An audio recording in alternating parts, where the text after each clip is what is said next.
చంద్రబాబు 100 రోజుల పాలనలో జరిగిన అఘాయిత్యాలను కప్పిపుచ్చేందుకు డైవర్ట్ పాలిటిక్స్ చేస్తున్నారు. వరదలు, మహిళలపై వరుసగా జరుగుతున్న దాడులు, వైసీపీ నాయకులపై దాడులు, ఇచ్చిన హామీలు నెరవేర్చలేకపోయాడు చంద్రబాబు. ఇన్ని తప్పులు చేసిన చంద్రబాబు ప్రజల దృష్టి మళ్లించే విధంగా లడ్డూ వివాదాన్ని తెరపైకి తెచ్చాడు. తన రాజకీయ లబ్ధి కోసం వెంకటేశ్వర స్వామిని సైతం చంద్రబాబు వదలటం లేదు. చెడ్డ పేరు వచ్చిన ప్రతిసారి ఇలాంటి వివాదాలు ఏదో ఒకటి తెరపైకి తెచ్చి పార్టీ నేతలతో ప్రచారం చేయిస్తున్నారు అని మాజీ ఏపీ మంత్రి శ్రీమతి ఆర్కే రోజా అన్నారు. తన 100 రోజుల పరిపాలనలో వరదలు, ఆడపిల్లల మీద రేపులు, వైఎస్ఆర్సీపీ వాళ్ళని మర్డర్ చేయటం, నరికి చంపటం, వాళ్ళ మీద తప్పుడు కేసులు పెట్టి ప్రజలకు ఇచ్చిన ఏ హామీ నెరవేర్చలేదు. కాబట్టి ప్రజల్లో తనకొస్తున్న చెడ్డ పేరుని డైవర్ట్ చేయడానికి డైవర్షన్ పాలిటిక్స్లో ఈరోజు వెంకటేశ్వర స్వామిని కూడా చంద్రబాబు నాయుడు గారు వదలలేదనేది మనకు స్పష్టంగా కనిపిస్తోంది. ఎందుకంటే ఆయనకి ఎప్పుడూ అలవాటు, ఎప్పుడెప్పుడు ఆయనకి చెడ్డ పేరు వస్తుందో అప్పుడు ఏదో ఒక ఇష్యూని ఆయనే క్రియేట్ చేస్తాడు. దాన్ని తన వర్గీయులతో పబ్లిసిటీ చేయటం, దాని మీద డిస్కషన్లు చేసి ఎదుటి వాళ్ళ మీద నిందలు వేయటం ఆయనకు అలవాటే.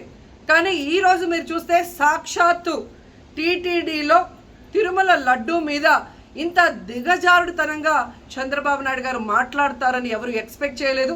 ఈరోజు ఆయన మాట్లాడాక ప్రతి ఒక్కరు కూడా చీకొట్టడం మనం గమనిస్తూనే ఉన్నాం. ఎందుకంటే సాక్షాత్తు చంద్రబాబు నాయుడు గారి కొడుకే చెప్పాడు టీటీడీలో ముఖ్యమంత్రికి ఎటువంటి సంబంధం ఉండదు అని.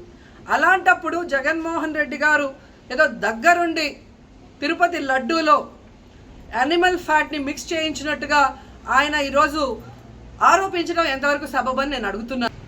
ఒక్కసారి మీరు గమనించండి, చంద్రబాబు నాయుడు గారు ముఖ్యమంత్రి అయిన తర్వాత జూన్ 21వ తేదీ ఈవోగా శ్యామలరావు గారు మరి అక్కడికి రావడం జరిగింది. నెయ్యి వాసన చూస్తూ లడ్డూలో స్వచ్ఛమైన నెయ్యిని మేము వినియోగిస్తున్నామని ఆయన చెప్పడం కూడా మీరు అందరూ గమనించుంటారు. జూలై 6వ తేదీ 12వ తేదీ 2 సార్లు ట్యాంకర్లది టెస్ట్ చేయడం జరిగింది.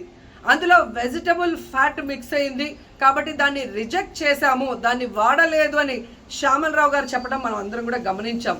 అలాంటిది 2 నెలల తర్వాత ఇప్పుడు చంద్రబాబు నాయుడు టీటీడీకి సంబంధించిన దాన్ని టీడీపీ ఆఫీసులో ప్రెస్ మీట్ పెట్టి ఇలా యానిమల్ ఫ్యాట్ కలిసింది అని ఒక నింద వేసినప్పుడు దాన్ని సమర్థిస్తూ మళ్ళీ శ్యామలరావు గారితో ప్రెషర్ పెట్టి ప్రెస్ మీట్ పెట్టించి ఎలా మాట్లాడిచ్చారో మీ అందరూ కూడా గమనించారు.